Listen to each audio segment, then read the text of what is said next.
Alright, boys and girls, today we're going to be doing some common oil leaks on a BMW M5, and I've got two oil leaks on both my oil pumps on the side of the motor on the oil pan, and I've got an oil leak at my oil cooler up front.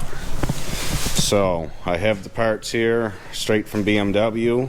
Hard to believe, almost $100 for them 4 little pieces.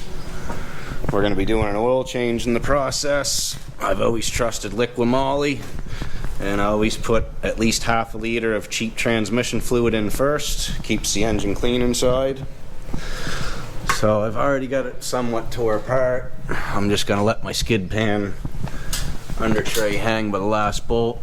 As you can see, we've got oil leaking here, and we've got oil leaking here. So this one here looks like it's going to be a pretty tight situation to get at,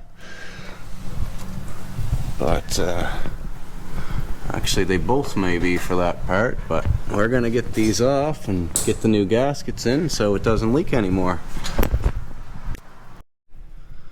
Alright, so we got our oil drained, and I changed this one already. I'll show you the other one when I get it apart, but I'd be lying to you if I said that top bolt's easy to get at. You gotta take that bolt right there out so you can swing the heat shield out of the way, all 10mm, and then you gotta get the bottom bolt. That's a joke, but the one up top, I had to put my hand in through that hole right here and reach up over with a stubby 10mm to get at it. And I'm pretty sure this is the easy side. The driver's side over here looks like it's even friggin' tighter. So I'll get this side apart and show you guys what it looks like when we get it off, and show you how the old seals dry out. No wonder all the heat that's there. Alright, so here we have it. This is the driver's side oil pump. And there's a couple things that happen. The aluminum oxidizes a little bit, which can cause outward pressure and not make the seal as well. But in this case, it's just high mileage, and the old seals are dried out and had the biscuit, very stiff. So we're just going to pry that out with a screwdriver, put the new one in, and then we'll be on to the oil cooler. But let me tell you, boys and girls, this thing here, this top bolt, was one friggin' hard thing to get at. What I ended up doing was I took the bottom out first, and when I cracked the top one, I could undo this line, undo this heat shield, and I took this heat shield bolt out, but it didn't gain me nothing, so that would have to be done. But once you get this loose, and the only way I could get at it was with this little stubby, jamming my hand up through here. It was a real SOB of a job. And of course the top one was a bit oxidized, so it turned very hard. So anyway, once you get the top one loose, you can let the pump kind of swing down. It'll pivot a little bit, and then you can get a ratchet on the back side, a little 1/4-inch drive, and back it out. But holy, this was starting to get me frustrated. So anyway, we'll soon be going back, be able to get it off this hoist. Alright, just pulled my cover off and changed my oil filter. Now we're going to put the underneath back together, let it down, fix those oil cooler lines, fill it up with oil, and get on my way.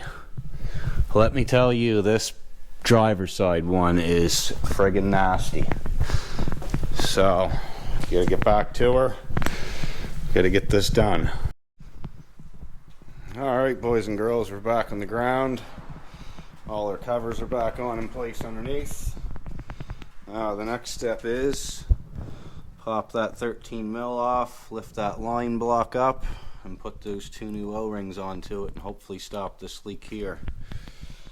So both these leaks are very common on the M5 V10, and I've got little to no oil consumption on an entire 5,000 kilometer oil change, maybe like 0.3 of a liter. So I have a funny feeling once I fix these leaks, the oil consumption is going to be basically nothing, telling me that this motor is still extremely healthy for a high mileage, high revving V10 motor that it is. So anyway, my only secret I've been doing is, like I said, I put a little bit of ATF in with each oil change to make sure if there's any sludging going on that breaks it down and cleans it up and doesn't cause the rod bearing failure that these are known to have. That, and always let the car warm up before you rev it hard, obviously. But we're gonna get these seals in and get her done. Alright, we got the seals in. There's no groove or nothing, they just literally slip on the pipe. Unfortunately, I didn't notice any damage done to the original seals that I took out, so I'm gonna save them just in case my oil cooler is leaking. But visually there's no cracks or rips into them, so I don't know if they just maybe shrunk from the heat, but they appear to be in good shape. Either way, they're $3 a piece. It'll be the cheapest thing you ever buy for your M5 from the dealership.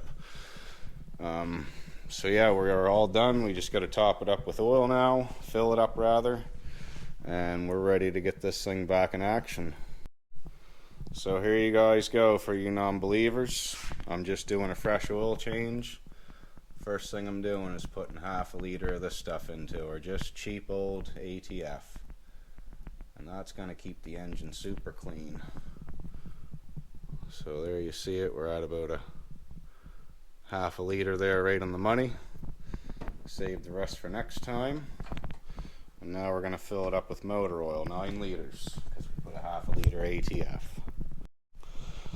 Alright guys, well that's it. She's back on the ground. Gonna fire it up, get it home.